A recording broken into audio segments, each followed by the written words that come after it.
Hello everyone, let me turn this down so you can hear me. So hi everybody, this is Latoya of Infinite Nature, and I just wanted to get on really quick, not too long, but just to let you know that I did a 7-day liquid fast, and I haven't done one in like 3 years. I chose not to do one for 3 years because I wasn't trying to do that type of stuff while I was pregnant and while I was breastfeeding. That's just something that I just didn't want to do. And what I have learned since the 7 days is that I was already aware of this, but my palate has definitely changed.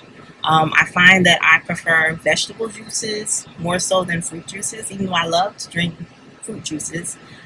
I just find that I prefer that. And I can really, as I stated in a previous live, like you can really feel that green juice in particular. They come in, in your bloodstreams, and just the feeling of being full and even grounded. I also will be able to say that I did question whether I would make it through the whole 7 days initially, because I haven't done this in like 3 years. So I was just like, man, would I be able to get through the whole 7 days? So I did have that, even though, once upon a time I used to do this quarterly, like at the change of the season, and I would do it for like 3 to 4 weeks. So of course I would be able to do it, but that did run across my mind. Another thing that I also realized is that with my palate changing, things that would be considered bitter or more earthy, I have found it doesn't that the taste doesn't bother me, and that's what happens when you eat more, when you allow your palate to expand and you release a lot of that processed food, a lot of that food that's not of the earth. Once you are release that and you get used to not eating like that, you'll be able to take you'll be able to eat those things that are more earthy or more bitter, and it doesn't really bother you. It just tastes like whatever. It doesn't. It's not the taste is not as strong, and it's easier to stomach. I'll put it like that. It's easy or whatnot. Another thing that I realized is more that I don't need to fast as long as I did before. Like, I don't know. I just feel like I don't feel it's necessary for me to fast for like 3 to 4 weeks or whatever, or that long, as far as liquid fasting. Because I eat raw, so the next thing up is to do liquids, and that's what I used to do all the time, the liquid fast. But I don't feel the need to do it as long, and it kind of makes sense that as are on your journey and as you cleanse yourself, you don't need as long periods of time to cleanse unless you eat certain things that where you need, your body tells you to cleanse.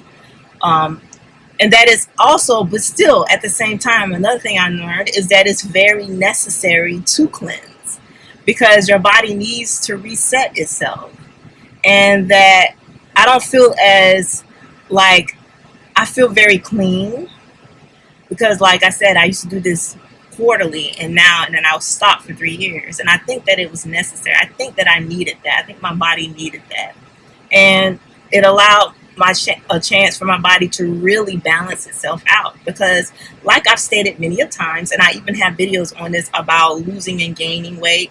My very first video about weight was in like my early stages of me eating raw, so my size is visibly much smaller or whatnot.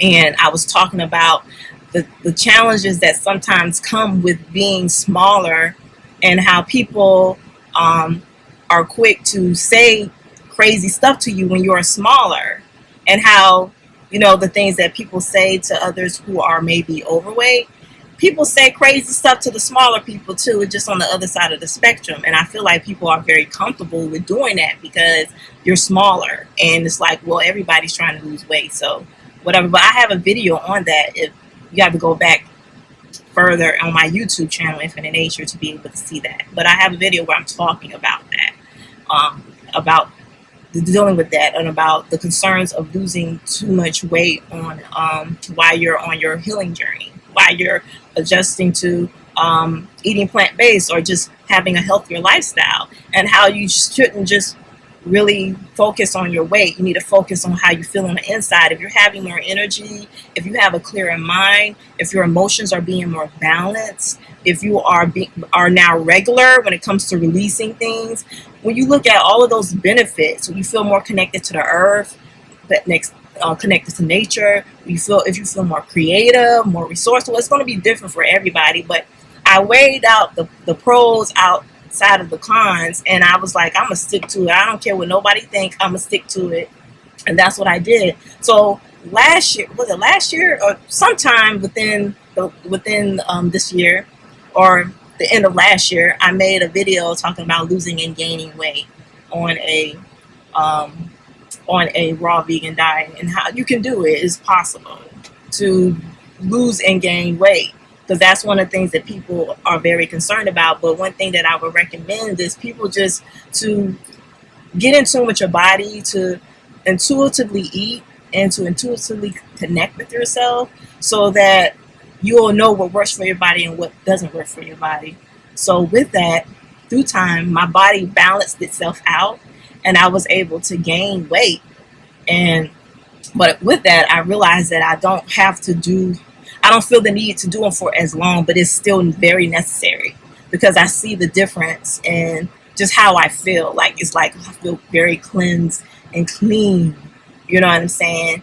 And even if are eating raw, you still can, you can still be bloated, especially depending on what you eat and the food combinations that you have. That's another thing that's so important. That's off topic, but food combinations are very key when you are eating raw. And I have posts on that already about, and I show a picture of the food combination chart that I have in my home, and that is so beneficial.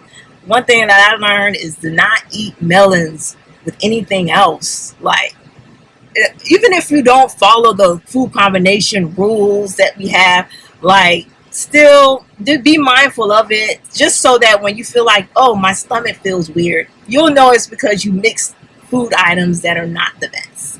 So that's one big thing. But I really appreciated going on my liquid fast for 7 days, even though I haven't done it in a long time. It's very necessary. I will be doing those again. I will be doing it again. Definitely won't be doing 3 to 4 weeks for a long time until I'm called to do that, because I used to do that all the time, but now I'm in a space where I'm like, I'm good. 7 days is good for me. And I still have the same effects of appreciating food, being motivated to prepare more meals, just appreciating nature and all that it encompasses. So yeah, those are a few of the things that I learned while I was doing the 7 day fast and liquid fast. And that's all. But you can go to my YouTube, and I have a liquid fast playlist, and I may make another video going into more detail about this, since I've done another one after all this time. But yes, you can go on my YouTube at Infinitenature and go to the liquid fast playlist. I have different playlists, like raw vegan playlists, raw pregnancy playlists. I got all of those type of playlists, and you can look at it, but it still has the same effects or whatever. But once again, if you are interested in the 31 days of eating raw, it is still open, and you can join in. It's not too late at loveinfinitenature.com, or you can go to the link in the bio on Instagram, and I'll have the links for the other platforms that I will be putting this on. But thank you so much for your time, and if you're watching the replay, thank you so much for your time, and you all have a very wonderful day. Bye.